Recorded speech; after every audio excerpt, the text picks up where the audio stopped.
Chapter 5 Thumbelina. Aunt Jenny had no child. She wished for a child wholeheartedly. Soon there came a fairy. She gave Aunt Jenny a seed to put it into a flower pot.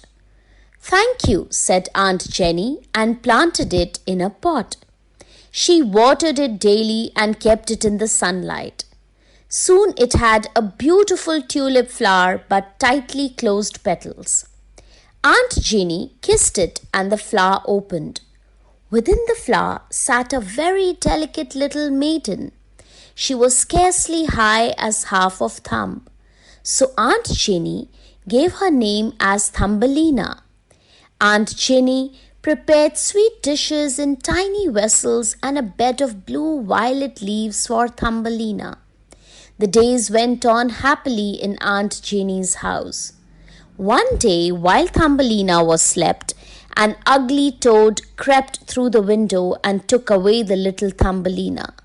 The toad placed her on water lily leaf and thought to marry her. Soon Thumbelina awoke and wept loudly. A fatty fish who swam across saw the maiden. She took no time to understand the matter. She cut the leaf stem and let the little maiden float along the current. Soon a beetle saw her and captured her for its own marriage. Somehow she could manage to escape herself and run away. She wandered on the cold meadows. She took pollens as her food and dew as drinks. A little away she saw a cottage. Thumbelina decided to take shelter there. There lived a mouse who welcomed her warmly. Mouse and Thumbelina were quite happy with each other. After a few days, Thumbelina heard Mouse wishing to marry her. Thumbelina now decided to run away from him, but she was well captured there. There was no escape. How could she be free from there? She wondered. Just then she saw a wounded bird.